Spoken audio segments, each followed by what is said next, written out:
Perdão. Faltou a contagem.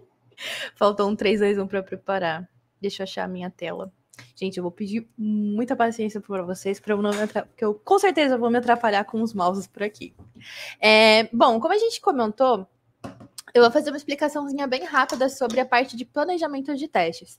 Nessa etapa do projeto, que a gente só tem o protótipo, não tem exatamente o que testar, né? Mas é muito importante a gente começar o planejamento, saber o que vai testar, como que a gente vai testar, ter toda essa parte desenhadinha para quando já tiver desenvolvido, a gente poder testar e ser um processo mais rápido, ao invés de só lá no final, quando tiver o projeto pronto, a gente começar a se planejar. E num projeto real, isso é muito importante também, porque é nesse momento que surgem perguntas importantes, né? Por exemplo, nossa, no protótipo está desenhado assim, mas, por exemplo, esse campo aqui ele não vai conflitar com um outro campo de uma outra tela e etc. É um momento onde a gente refina um pouco mais as decisões antes de fato começar a desenvolver. Por isso, é muito importante a gente começar o planejamento, começar a olhar para a qualidade antes do desenvolvimento, né? Porque assim a gente consegue evitar retrabalho do pessoal do desenvolvimento. Eu utilizei o protótipo como base para desenhar para escrever os casos de teste, e aqui fica um pequeno aviso. Normalmente, nos projetos, a gente vai ter uma pessoa que vai, por exemplo, escrever os requisitos. E a gente desenha, a gente escreve os casos de teste com base nesses requisitos, do que é o esperado, do que não pode acontecer, do que espera-se que não aconteça, e a gente desenha muito em cima disso. Mas nem sempre a gente vai ter uma documentação bem feitinha, bem completa, nem sempre o time tem todos os papéis, então só com o protótipo dá para a gente começar também a desenhar algumas coisas. Aqui, para desenhar, para fazer os casos de teste, cada time usa uma ferramenta. Tem times que usam ferramentas específicas. Caso você não vá usar nenhuma ferramenta específica, eu particularmente gosto muito de fazer em formato de mapas mentais. Aí eu dei fiz um leve aqui. Ih, meu mouse tá lento. Vai me dar circuitículos. Mas o que eu fiz, basicamente? Aqui a gente tem no centro o tema. Normalmente, como eu faço? Aqui eu coloco a task que eu tô testando, o nome da funcionalidade em si, e eu vou abrindo aqui ramos conforme, por exemplo, conforme ali, conforme a parte mais importante, e aí eu vou desenhando os cenários com base nisso. Para quem não gosta de usar mapas mentais, para quem não está acostumado, dá para fazer isso também com planilhas de Excel. Você pode colocar ali numa coluna, por exemplo, casos, a funcionalidade que está ali. Inclusive, na planilha do Excel, você pode fazer um mapeamento melhor, por exemplo, de quais cenários de testes você vai colocar como um teste regressivo, quais vão ser passíveis de automação. E aí é só colocar, só seguir a mesma linha de raciocínio que eu vou seguir aqui. A diferença vai ser a forma como vai estar visualmente representado. Mas aí normalmente a gente coloca CT, que significa caso de teste, o número, no caso, se for o primeiro caso de teste, e o nome dele, um título, e depois a gente descreve os passos. Eu utilizei essa plataforma aqui, chama Whimsical. Depois eu vou deixar o link, eu compartilho aqui com vocês. E por que eu usei esse? Porque esse foi um que eu achei que mais dá para compartilhar mais fácil com as outras pessoas. Eu tinha muitos outros aplicativos que eu usava. Eu gostava muito do MindMaster, só que ele era local. Eu baixei e o arquivo ficava na minha máquina. Para compartilhar com o time era muito difícil, porque aí eles tinham que baixar o aplicativo também, e aí não funcionava. Então, esse Whimsical é legal porque você pode compartilhar o link do seu mapa mental e aí todo mundo consegue visualizar. É mais fácil para você compartilhar e fica mais limpo, por exemplo, quando você está usando alguma plataforma que todo mundo usa. Ao invés de você colocar lá todos os seus casos de teste, você coloca um link onde eles estão desenhados assim de uma forma mais limpa, ao invés de você comentar. Eu bolei essa sensação, na verdade, porque no projeto em que eu atuava, a gente tinha que colar os casos de teste no card que a gente utilizava. Então, ficava assim, uma lista imensa de coisas, e era muito difícil acompanhar as comunicações, que, na verdade, é a parte mais importante. Esse Whimsical, quando você faz o login, ele vai apresentar aqui a página inicial. É que a gente vai começar com um novo. Não, pera. Eu quero...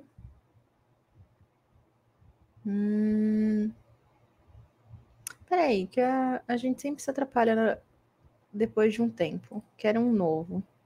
Não quero um documento de texto. Era mais fácil quando ele só tinha uma opção, né? Mas tudo bem. Esse aqui é um.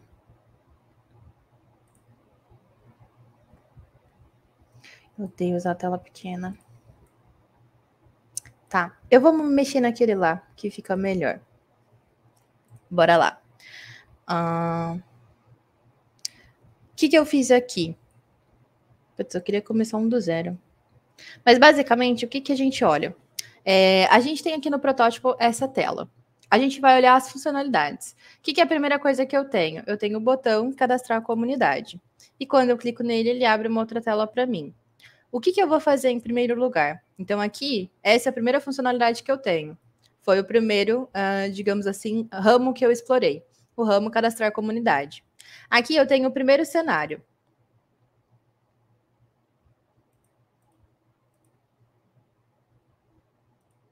É chato, tem que ficar trocando essa parte aqui. Como primeiro cenário, normalmente o que a gente faz? A gente desenha o caminho feliz, ou seja, o que a gente espera que aconteça. O que eu espero que aconteça? Que quando eu clicar no botão cadastrar comunidade, ele me redirecione para uma outra tela com esses campos. E aí aqui eu vou ter o campo nome da comunidade, o campo link da comunidade, o campo e-mail e uma breve descrição que tem, é um campo que pode ter ali 170 caracteres. E o botão enviar. Então, qual que é o caminho feliz? O caminho feliz é que eu vou clicar naquele botão, ser redirecionada para essa tela, eu vou digitar um nome de uma comunidade que existe, ou algo que seja válido, por exemplo, se esse campo só aceitar caracteres, não aceitar caracteres especiais. Então, eu vou escrever o nome de uma comunidade sem utilizar caracteres especiais. Aqui a gente vai respeitar a regra do que o projeto está do que está estabelecido no projeto. Nesse caso, a gente não tinha nenhuma regra específica, então aqui todos os caracteres são aceitos. Link da comunidade. Então, aqui eu espero que eu vou colocar uma URL que seja válida, de um site que exista, que esteja no ar, que todos seja público, todos possam acessar.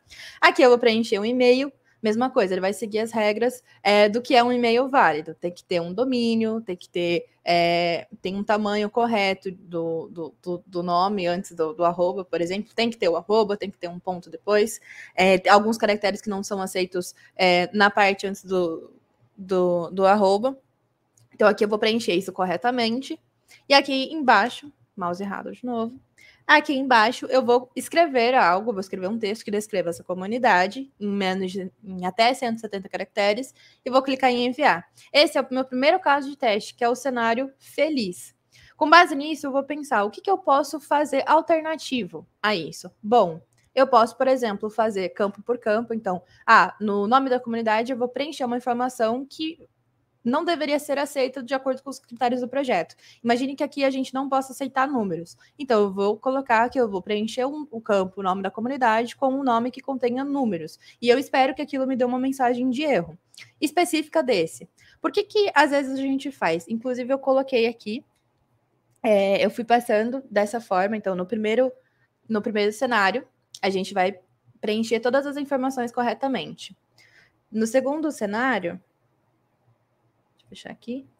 No segundo cenário, a gente não vai preencher o nome da comunidade, mas aqui eu poderia já transformar esse caso de teste em dois. Um em que eu não escrevo nada e um em que eu escrevo uma informação incorreta.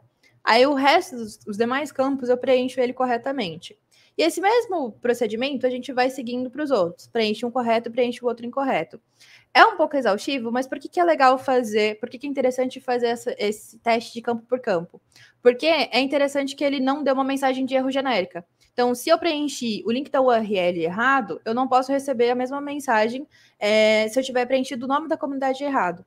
Porque o usuário ele precisa saber qual é o campo que ele precisa corrigir. Ele precisa ter algo que indique, senão ele vai ficar tentando. Por isso é legal identificar se todos os campos estão seguindo suas regras do jeito que deveria. Passando a primeira funcionalidade, voltando... Opa! Acontece. Voltando lá para a página inicial, a gente testou, a gente escreveu ali um caso de teste para todos os... Não todos. É um aviso muito importante. Quando a gente fala de testar, a gente nunca vai conseguir testar tudo, nem manualmente, nem de forma automatizada. A gente nunca vai conseguir testar todos os cenários, todas as possibilidades.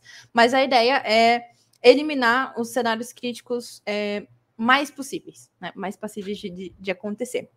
Então, a gente tentou ali, fez o que a gente podia na parte de cadastrar a comunidade. A próxima funcionalidade que a gente tem aqui é o campo de pesquisa. Eu vou clicar, ele vai abrir para eu escrever alguma coisa, eu tenho que escrever algo e clicar no botão de pesquisar, e aí eu espero que ele me retorne alguma coisa. E aqui é basicamente o mesmo procedimento. Esse é o caminho feliz, eu quero pesquisar algo que eu sei que existe. Então, por exemplo, eu quero pesquisar por Feministech. Eu vou escrever aqui Feministech.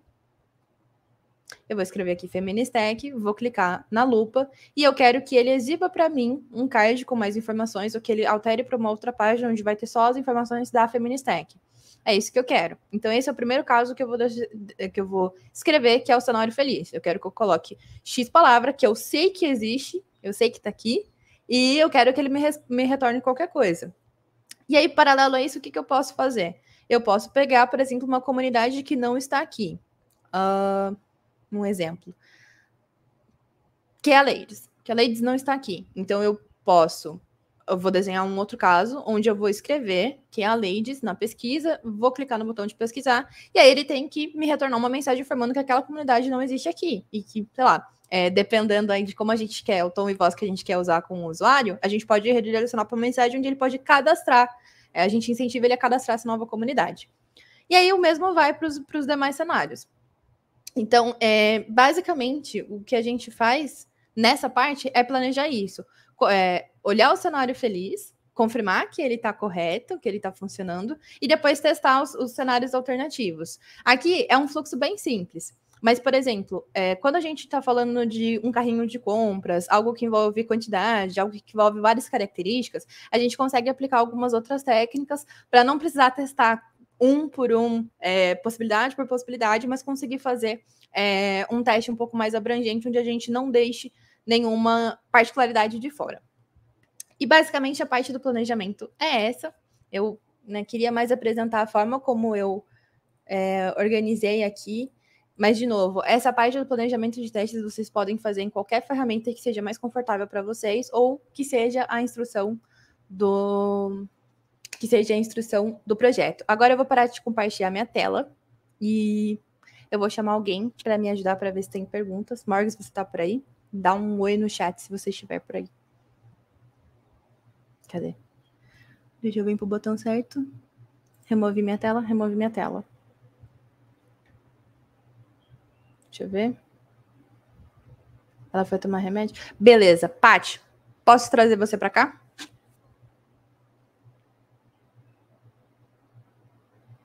Beleza. A Paty está estranhando em 3, 2, 1. Paty, Olá. Temos perguntas sobre a parte de teste e planejamento? Eu vi que tinha um monte de comentário aqui, eu não consegui acompanhar. A primeira que eu encontrei foi essa do Storybook. Aliás, obrigado, Webmentor, por ter repostado ela, porque aí ficou mais fácil de eu achar.